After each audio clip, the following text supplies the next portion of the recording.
Class 10th तीसरा part, दो चर वाले रैखिक समीकरण युग्म। तो पार्ट शुरू करने से पहले थोड़ा सा हम पुरानी चीज़ों को रिवाइज कर लें पहले कि दो चर वाले रैखिक समीकरण युग्म यानी ये चार रैखिक समीकरण, थोड़ा सा इनकी पहले जानकारी दे लेते हैं। तो सबसे पहले हम आते हैं चर पे। तो चर समझने से पहले हम थोड़ा अचर समझ लें, यानी कांस्टेंट। सभी संख्याएं अचर कहलाती हैं क्योंकि इनका मान निश्चित होता है।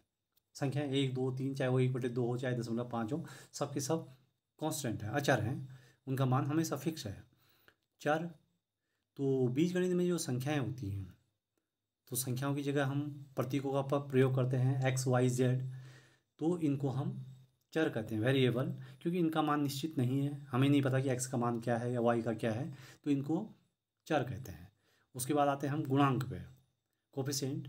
तो चर राशि के साथ गुणांक, गुणा का जो अंक होता है, किसी भी चर राशि के साथ गुणा के रूप में कोई अंक होगा तो वो उसका गुणांक कहलाएगा। जैसे 5x में 5x के साथ गुणा में है, इसलिए 5 को हम x का गुणांक कह लेंगे। इसी प्रकार 3y है तो 3y में 3y के साथ गुणा में है, इसलिए y का गुणांक 3 हो गया। तो ये गुणांक, जैसे उसका नाम ही था कि गुणा का अंक। चलिए उसके बाद हम आगे देखते हैं बीजीय व्यंजक। तो बीजीय व्यंजक क्या है? ये चर हैं, अचर हैं। तो यदि आपस में गणितीय संक्रियाएं यानी जोड़, घटाना, गुणा, भाग किसी के साथ भी एक दूसरे के साथ जुड़े हुए हैं, तो वो सब जो भी बना वो बीजीय व्यंजक है। तो जैसे 3x है, एक बीजीय व्यंजक है। 5 भी हम बोल दें, 3x धन 5, x/3 या 3/x, कोई भी है, ये सब के सब बीजीय व्यंजक है। इसकी और कोई कंडीशन नहीं है, बस उनके बीच में कोई भी गणितीय संक्रिया हो, चाहे जोड़, घटाना, गुणा, भाग किसी के द्वारा भी वो जुड़े हों, तो वो बीजीय व्यंजक है। उसके बाद आते हैं हम बहुपद। थोड़ा सा इसमें कंडीशन है बहुपद के लिए कि वह बीजीय व्यंजक बहुपद होगा जिसकी घात या तो धनात्मक होनी चाहिए एक, और दूसरी पूर्ण संख्या होनी चाहिए। तो दो कंडीशन उसके लिए हैं कि उसकी घात धनात्मक और पूर्ण संख्या हो, यानी घात कभी भी ऋणात्मक नहीं होगी, यानी 1/x यानी x की घात -1 हो जाएगी, वो नहीं होगा, या x की घात √5 तो वो भी नहीं आएगा। तो ये बहुपद है, हल्का सा इसका एक आइडिया। अब हम आते हैं अगले टॉपिक पे। अगला है हमारा पास समीकरण, जो इसमें है। तो समीकरण ये भी पहले सब है तुम्हें पता, फिर भी एक बार देख लीजिए। तो समीकरण क्या होती है कि प्रतीकों की सहायता से व्यक्त एक गणितीय कथन, गणितीय कोई भी कथन है उसको हम यदि प्रतीकों द्वारा व्यक्त कर रहे हैं। प्रतीक का मतलब, जैसे सपोज करो यहाँ पर एक समीकरण हमारी x + 3 = 5, तो ये तो समीकरण है, इसको हमने व्यक्त कैसे कर दिया। तो हम यदि हम कह दें कि किसी संख्या में 3 जोड़ने पर 5 प्राप्त होता है, कथन ऐसा था, उसने हमें इस व्यक्त कर दिया अपनी भाषा में, गणित की भाषा में। या दो संख्याओं का योग 10 है, अब उसको हमने गणितीय रूप में व्यक्त कर दिया कि x + y = 10। तो यानी कि प्रतीक की सहायता से व्यक्त एक गणितीय कथन है। ये तो हो गया। जनरली भाषा में हम देखें तो बीजीय व्यंजक जो में, इसमें बीजीय व्यंजक जिसमें चर संख्या भी होगी, अचर भी होगा, और समीकरण में हमेशा एक बराबर का चिन्ह होता है। ये बराबर का चिन्ह कि जो बाईं साइड होगा वो लेफ्ट हैंड साइड, और जो बराबर के दाहिनी साइड हो गया वो हो गया हमारा राइट हैंड साइड। जैसे x + 3 = 5, तो 5 हो गया राइट हैंड साइड, और x + 3 इसमें लेफ्ट हैंड साइड हो गया, तो लेफ्ट हैंड साइड बराबर राइट हैंड साइड, ये समीकरण होती है। अब जो कि हमारा चैप्टर है कि रैखिक समीकरण, दो चर वाले रैखिक समीकरण। अब ये रैखिक समीकरण क्या होती है? तो रैखिक समीकरण जिस समीकरण में चर राशि की घात 1 हो, रैखिक चर राशि की यानी x की घात 1, मतलब x² नहीं होना चाहिए, x की घात 2 3 कुछ नहीं होनी चाहिए, x की घात 1 होगी, x + 3 या x + 5, यानी वो सिंगल में होना चाहिए, उसकी घात 1 से ज़्यादा ना हो, या y + 3। और दूसरी बात, रैखिक, इसका नाम रैखिक क्यों पड़ा? क्योंकि इसका जब हम ज्यामितीय निरूपण करते हैं तो इसको एक सीधी रेखा बनती है, एक लाइन इसकी बनती है, इसलिए इसको रैखिक यानी लाइनर इक्वेशन इसको कहते हैं। यानी इसमें चर राशि घात 1 होगी और इसका ज्यामितीय निरूपण जो होगा वो एक सीधी रेखा होती है। अब आता है चैप्टर का नाम कि दो चर वाले रैखिक समीकरण। तो ऐसे समीकरण जिसमें दो चर राशियाँ होंगी, यदि एक x है तो दूसरा y होगा, एक p है तो दूसरा q होगा, यानी दो उसमें चर राशियाँ होनी चाहिए।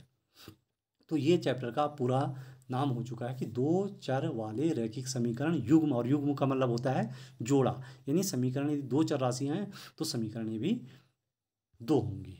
तो ये हो गया पाठ का थोड़ा सा इंट्रोडक्शन। अब हम आते हैं प्रश्नावली पे। थोड़ा सा, हाँ, प्रश्नावली में भी इसमें एक है कि बीजगणितीय एवं ग्राफीय रूपों में व्यक्त कीजिए। थोड़ा सा हम इसको और समझ लेते हैं एक बार कि दो चर वाले रैखिक समीकरण, थोड़ा सा इसको और देख लें पहले। सपोज करो कोई एग्जाम्पल हमारे पास 2x धन 3y बराबर 5। इसमें दो चर राशियाँ हैं x और y। तो इस 5 को हम यदि एक साइड ले जा रहे हैं तो 2x धन 3y ऋण 5 बराबर 0, इसका हमने इस रूप में व्यक्त किया। तो यहाँ से हम एक इसका मानक रूप ले लेते हैं, जहाँ से यहाँ पे 2x था तो हमने ax ले लिया, यहाँ पे 3y था तो हमने by ले लिया, और c की जगह हमने यहाँ पे 5 ले लिया। देखिए यहाँ पे हमने x y को तो चर मान रहे हैं, लेकिन a और b को हम वास्तविक संख्याओं के रूप में, a b और c को वास्तविक संख्याओं के रूप में ले रहे हैं। गणित में यही मान सकते हैं हम, कभी a को हम चर मान रहे हैं तो कभी वास्तविक संख्या। तो इसीलिए हम जब भी अचर की बातें करते हैं, चर राशि की बात कर रहे हैं कि चर राशि के उदाहरण, तो हम x y z ही वहाँ पे लेते हैं, a b c नहीं, क्योंकि a b c को हम कई बार एज ए अचर राशि या वास्तविक संख्याओं के रूप में भी ले लेते हैं। तो यहाँ पे एक इसका मानक रूप हो गया ax धन by धन c बराबर 0, जहाँ a b हमारी वास्तविक संख्या है और a b का मान 0 नहीं है। अब दो चरों में एक रैखिक समीकरण का ज्यामितीय या ग्राफीय निरूपण एक रेखा होता है। ये अभी कक्षा 9 में भी कर चुके हो, और अभी पहले भी मैंने बोला कि जो भी रैखिक समीकरण होता है दो चर में, यदि हम उसका ग्राफीय निरूपण करेंगे तो हमेशा एक रेखा आती है। अब इस समीकरण में देखें कि 2x धन 3y बराबर 5 है, तो x की जगह यदि हम 1 रख दें और y की जगह भी 1 रख दें तो 2 गुणा 1 और 3 गुणा 1, यानी 3 धन 2 बराबर 5, ये समीकरण सही हो रही है, यानी इसका मान ये इसको संतुष्ट कर रहा है। यदि हम x बराबर 2 और y बराबर 2 ले लें, क्या ये तब भी संतुष्ट कर रहा है? ये तब संतुष्ट नहीं कर रहा है। तो यानी जो हम वो रेखा खींचेंगे ज्यामितीय निरूपण में, तो वहाँ पे x बराबर 1 और y बराबर 1 समीकरण का हल है। उस रेखा पर वो उसको निरूपित करेगा, उस बिंदु को दिखाएगा जब हम अभी इसका निरूपण करेंगे। अब इसी में एक चीज़ और आती है कि दो चर वाले रैखिक समीकरण युग्म। अब दो चर वाले हैं तो उसके हमने दो समीकरण बना दी, मानक रूप बना दिया हमने कि a1x plus b1y plus c1 बराबर 0, और दूसरी समीकरण हमने बना दी a2x plus b2y plus c2 बराबर 0। ये हमने दो मानक रूप इनके ले लिए। और जब हम इनके ग्राफ बनाएंगे, इनका ग्राफीय निरूपण करेंगे, तो ग्राफीय निरूपण की केवल तीन ही कंडीशन हो सकती हैं, या तो दोनों की सीधी रेखाएं बन जाए, या वो रेखाएं आपस में काटें, वह या वो एक ही साथ चली जाए। तो ये वाले जो प्रश्न होंगे दूसरी प्रश्नावली में होंगे, इसके विषय में तब वहाँ पे समझाया जाएगा। फिलहाल अब हम इस प्रश्नावली पे आते हैं। इस प्रश्नावली का पहला सवाल, आप अपनी पुत्री से कहता है 7 वर्ष पूर्व मैं तुमसे आयु में 7 गुनी आयु का था। अब दो हैं यहाँ पे, एक आपताब है और एक पुत्री है, यानी दो हैं। तो हमें पहले इन दोनों की आयु माननी पड़ेगी, और किसी की भी आयु मानी जाती है तो वर्तमान आयु मानी जाती है। तो एक आपताब है और एक पुत्री है। तो साथ साथ में हम इस सवाल को भी देख लेते हैं कि माना आफ्ताब की वर्तमान आयु x वर्ष है, एक चर हमने उसकी आयु मान ली, और एक चर में उसकी पुत्री की आयु मान ली कि उसकी पुत्री की आयु है y वर्ष। अब आफ्ताब क्या कंडीशन लगा रहा है कि 7 साल पूर्व मैं तुमसे आयु में 7 गुना था, यानी 7 वर्ष पूर्व की बात कर रहा है। तो आफ्ताब की आज उम्र है x वर्ष, तो 7 वर्ष पूर्व कितनी हो गई? x minus 7। पहले की आयु हमेशा माइनस होगी और जो बाद में होती है वो प्लस हो जाती है। यानी किसी की आयु आज 5 साल है तो 2 साल पहले उसकी 2 घटेगी, यानी 3 वर्ष, और 2 साल बाद उसकी 2 जुड़ेगी। तो पहले के लिए माइनस और बाद की आयु के लिए प्लस। उसकी बेटी की आयु पुत्री की आयु आज वाई वर्ष है वर्तमान में, तो 7 साल पहले क्या रही होगी, वाई माइनस 7। अब वो पहली शर्त के अनुसार बोला कि 7 वर्ष पहले मेरी उनकी आयु में जो संबंध था वो क्या था कि मैं तुमसे 7 गुनी था, यानी पुत्री की आयु का 7 गुना, यानी 7 वर्ष पूर्व आफ्ताब की जो आयु थी, 7 वर्ष पूर्व आफ्ताब की जो आयु थी, 7 वर्ष पूर्व आफ्ताब की आयु बराबर पुत्री से 7 गुना। तो 7 वर्ष पूर्व आफ्ताब की आयु हमने निकाली x माइनस 7, तो x माइनस 7 बराबर हमने कर दिया उसकी पुत्री की आयु यानी y माइनस 7, और उसको 7 से गुना कर दिया क्योंकि ये 7 गुना था। अब हमने इसको एक समीकरण के रूप में बना दिया कि x माइनस 7 बराबर ब्रैकेट खोल दिया तो 7y माइनस 7 7 49, यानी x माइनस 7y बराबर माइनस 49 प्लस 7। 49 अपनी जगह पे है, 7 को हम लेफ्ट हैंड से राइट हैंड में लेके तो उसका चिन्ह बदल गया। फिर x माइनस 7y ऐसे ही है, माइनस 49 प्लस 7 यानी माइनस 42, माइनस का 42 आ गया। ये हमारी पहली समीकरण बन चुकी है जो पहली हमारी शर्त दी थी। अब दूसरी शर्त में कहा है कि आफ्ताब कहता है कि अब से 3 वर्ष बाद, अब मतलब वर्तमान जो उम्र है यानी उसकी उम्र x है तो x से 3 यानी x प्लस 3, और पुत्री की y है तो y प्लस 3। उन दोनों में क्या कंडीशन है कि अब से 3 वर्ष बाद मैं केवल 3 गुनी आयु का रह जाऊंगा, यानी पुत्री की आयु का 3 गुना।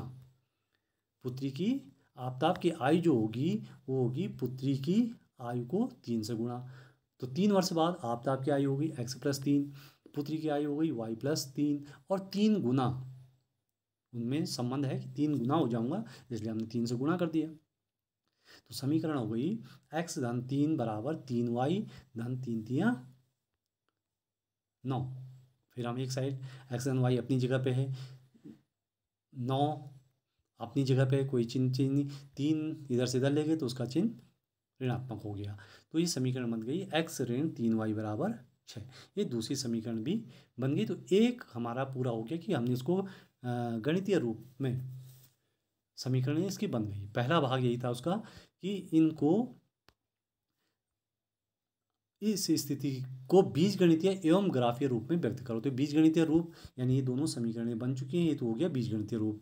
अब दूसरा बोल रहा हूँ ग्राफीय रूप में इसको व्यक्त करना है। यदि हम इसका ग्राफ बनाएंगे यानी इसकी एक सीधी रेखा खींचेंगे तो उसको हम कैसे व्यक्त करते हैं। अब आइए ग्राफ रूप। तो पहली समीकरण थी हमारी कि x माइनस 7y बराबर माइनस 42। इसमें से हम किसी भी एक चर राशि को, चाहे x को लें या y को लें, एक साइड कर लेंगे, बाकी को तो एक साइड कर लेंगे। यानी हमने x को अपनी जगह पे रखा और y को उधर ले गए, यानी माइनस 42 प्लस 7y। अब इसमें हम अपनी तरफ से एक स्वतंत्र चर हो गया, एक परतंत्र, यानी हम y का कुछ भी मान रखें तो x का मान अपने आप बदलता रहेगा। तो हमने क्या किया कि सपोज करो कि माना यदि हम y की जगह 0 रख लेते हैं, इस समीकरण में y की जगह 0 रख लेते हैं तो x का मान कितना होगा, 7 0 इसको 0 कर दो तो x बराबर माइनस 42। एक का मान 0 हो रहा है तो दूसरे का 42 हो रहा है, तो 0 और 42 में बहुत ज़्यादा अंतर होता है। इसलिए हम कोशिश करेंगे क्योंकि जब हम ग्राफ खींचेंगे तो वहाँ पे ज़्यादा अंतर ना आए, तो मान ऐसे हों कि जो दोनों नज़दीक नज़दीक के हम मान ले लेते हैं। सपोज़ करो अब हमने y का मान 6 ले लिया, तो देखते हैं 6 में कितना आता है। 42 पे 0 आया तो हम दूसरा देखते हैं 6 पे, तो x बराबर वही माइनस 42 प्लस 7, y की जगह में 6 ले लिया तो 7 छके 42 और माइनस 42 और प्लस 42 यानी 0 हो गया। तो यदि हमने y का मान 6 लिया तो इसका मान आ गया 0। साथ में हमने एक टेबल भी बना दी कि जो हम मान ले रहे हैं यहाँ पे y का मान हम रख रहे हैं और x का मान आ जा रहा है तो उसे हम इस टेबल में रखते रहेंगे। तो y का मान हमने 6 लिया तो x का 0 आ गया। इसी प्रकार यदि हम y का मान 5 ले लें तो यहाँ पर हम फिर 5 रख लेंगे तो माइनस 42 धन 7 गुणा 5, तो 7 पंजे 35 हो गया, तो माइनस 42 और प्लस 35 यानी आ गया माइनस 7। तो ये आ गया हमारा कि y बराबर हमने 5 रखा तो उसका मान आ गया माइनस 7। इसी प्रकार से हम एक आध मान चाहे और निकालें, उसे 2 मान से भी हमारा उत्तर आ सकता है। फिर भी हम एक मान और निकाल लेते हैं कि यदि y का मान हम 7 रख लें, जहाँ पर y था वहाँ पे समीकरण में हमने y की जगह 7 रख लिया। तो -42, 7 सते 49, तो प्लस का बड़ा है इसलिए उत्तर धनात्मक आ गया। तो ये अगला आ गया कि 7 पे उसका मान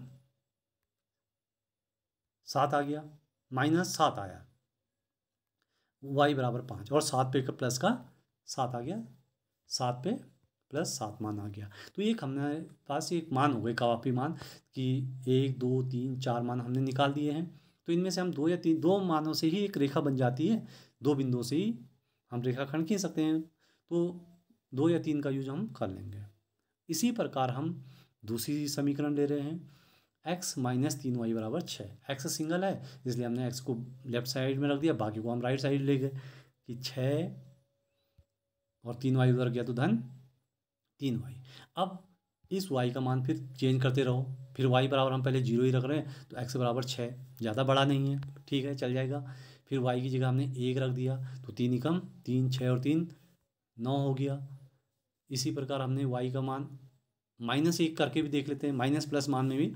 तो जहाँ पर y था वहाँ हमने -1 रख लिया, तो 3 को -1 से गुणा कर दिया तो -3 आ गया, 6 में से 3 कम कर दिया 3, यानी x का मान हो गया 3। तो इसकी भी हमने एक टेबल बना दी कि जब y का मान 0 था तो x का 6 आया, y का 1 रखा तो x का 9 आया, इसका -1 रखा y का तो x का 3 आया, और -2 पे इसका 0 आ गया।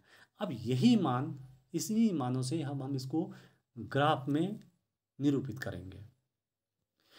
ग्राफ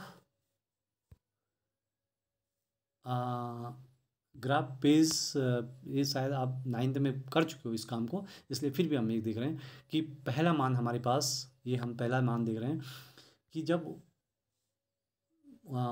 y का मान 6 था तो x का मान कितना होगा 0। तो अब हम ग्राफ में सबसे पहले एक हमने ग्राफ पेज लिया, उस पर खींच लिया, ये प्लस का चिन्ह बना दिया, ये धनात्मक हो गए, इधर को भी धनात्मक हो गए, यहाँ से ऊपर को भी धनात्मक हो गए, इधर और इधर ऋणात्मक मान आ गए। पहला मान हम पहली समीकरण चेक कर रहे हैं अपनी कि 0 और 6, 0 और 6, देखिए x पे हम 0 चले यानी यहीं पे हैं, और y पे हम 6 चल रहे हैं, तो ये 1 2 3 4 5 6, तो पहले हमारा यहाँ पे आ गया कि x पे 0 तो y पे 6। दूसरा मान देखते हैं, दूसरा मान है x पे हम चले -7, y पे हुआ 5, x पे -7। अब x पे माइनस मतलब इधर को 1 2 3 4 -7, और y पे 5, 1 2 3 4 5, तो दूसरा बिंदु हमारा ये आ गया। इसी प्रकार तीसरा बिंदु देखते हैं, x पे 7 तो y पे भी 7, फिर देखिए x पे 7, x पे धनात्मक 7 है, 1 2 3 4 5, ये 7 हो गया, और y का भी यहाँ 7वां का नाम नहीं लगा दिया, तो ये हमारे 3 बिंदु मिल गए हमें, 1 2 और 3। इन तीनों से होते हुए हमने एक रेखा खींच दी, यही रेखा हमारी किस समीकरण से बनी, x - 7y बराबर -42। इसी प्रकार हमने ये जो दूसरे मान थे कि x बराबर 6, y बराबर 0, x बराबर यहाँ पे आए 6 और y 0 है तो वहीं पे लगा दिया। दूसरा ले लिया हमने x बराबर 3 और -1, 9 1 छोड़ भी सकते हो, बड़ी संख्या अंतर आ रहा तो, क्योंकि ग्राफ कॉपी में लगभग 6 7 ही खाने एक साइड को मिलते हैं, इसलिए ज़्यादा बड़ी संख्या तो छोड़ भी सकते हैं। तो 3 और -1 ले लिया, यानी x पे 3 और y पे -1, तो x पे धन का 3 और y पे -1।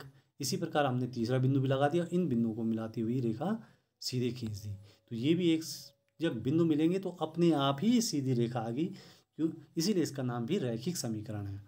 तो इस प्रकार से ये दोनों के हमने रेखाएं खींच दी। तो ये हमारा सवाल अब कंप्लीट हो गया, पहला वाला सवाल ग्राफीय विधि से भी और बीजगणितीय विधि से भी। अब आते हैं हम दूसरे सवाल में। अब दूसरा सवाल है,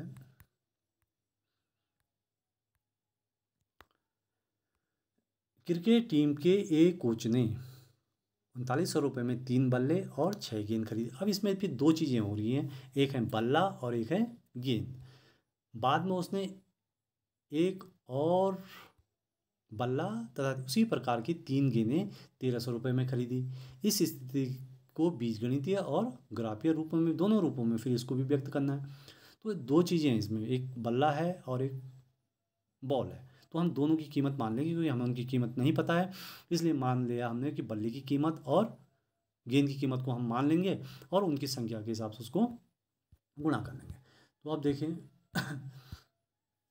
तो माना एक बल्ले की कीमत हमने x, फिर चर राशि ले ली x रुपये है, और एक गेंद की कीमत हमने मान ली y रुपये। तो सवाल बोल रहा है उसका कि 3 बल्ले और 6 गेंद उसने 39 रुपये में खरीदी। 3 बल्ले और 6 गेंद 39 रुपये में खरीदी, यानी बल्ले हमने x मान रखे और गेंद हमने y मान ली है, तो 39 रुपये हो गया। तो इसको हमने बीजगणितीय रूप में कैसे लिख दिया कि 3x धन 6y बराबर 39 रुपये। अब क्योंकि इसमें पूरे में 3 का भाग जा रहा है तो हम इसको थोड़ा सा छोटा कर दे सकते हैं, x धन 2y बराबर 1300। पूरे में हमने 3 का भाग दे दिया, ये हमारी समीकरण 1 बन गई। अब दूसरी बार वो बोल रहा है कि उसने एक बल्ला खरीदा और 3 गेंद खरीदे 1300 रुपये में। एक बल्ला यानी बल्ले की कीमत हुई x रुपये, 3 गेंद यानी एक गेंद की कीमत को 3 से गुणा कर दिया, 3y बराबर 1300 रुपये। ये बन गई हमारी दूसरी समीकरण। तो ये पहला भाग इसका हो गया कि इसको हमने बीजगणितीय रूप में लिख दिया समीकरण को। अब हम इसका फिर वही ग्राफीय रूप बनाएंगे। तो पहली समीकरण हमारे पास x धन 2y बराबर 1300, x को एक साइड करके हमने इसको लिख दिया 1300 माइनस 2y।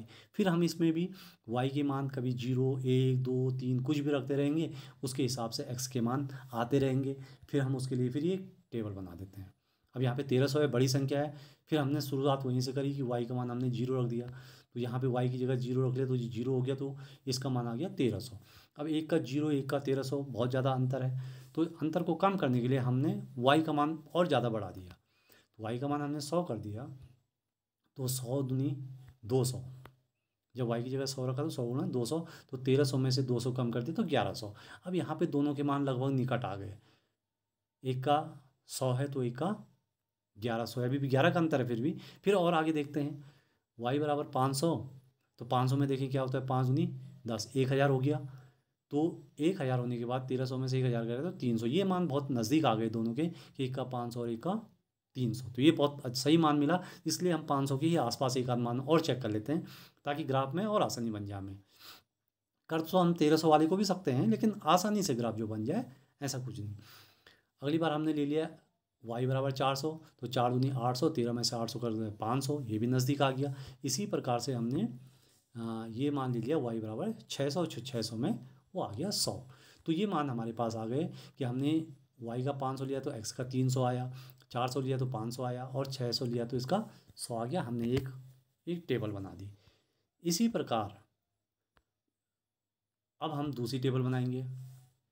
दूसरी समीकरण है x प्लस 3y बराबर 1300, यानी x बराबर 1300 माइनस 3y। फिर y के मान चेंज करते रहेंगे, y की जगह 0 रखा पहले, तो ये फिर 1300 आ गया। फिर ये ज़्यादा आ रहा है, फिर हम उसको और आगे 400 लेके चल रहे हैं, तो यहाँ पे 400 रखा तो 4 3 1200, इसको हमने 1300 में से 1200 माइनस किया तो ये आ गया 100, यानी y का मान अब आ गया हमारा 300, वो 100 आ गया। अगली बार हमने फिर y को 300 मान लिया, तो x का मान 3 3 900, तो 1300 में से 900 कम कर दिया तो ये हो गया हमारा 400। अगली बार y का मान 200 माना, तो x का मान आ गया 700। तो इस प्रकार से हमारी ये टेबल भी कंप्लीट हो चुकी है दूसरी। अब इस टेबल को भी हम ये ग्राफीय निरूपण इसका करेंगे। ये पहला देखिए मान कि x पे, अब इसको थोड़ा सा करने के लिए, क्योंकि इसके मान बड़े थे, वहाँ पे तो हमने 1 2 3 चलाया, इसके लिए हमने पैमाना वो 1 की जगह 100 200 300 400 चला दिया। ऐसे ही y एक्स पे भी हमने 100 200 300 400 इसको चला दिया। तो पहला मान कि x पे हम गए 700, तो y पे 1 और 200 हुआ। इसी प्रकार से हमने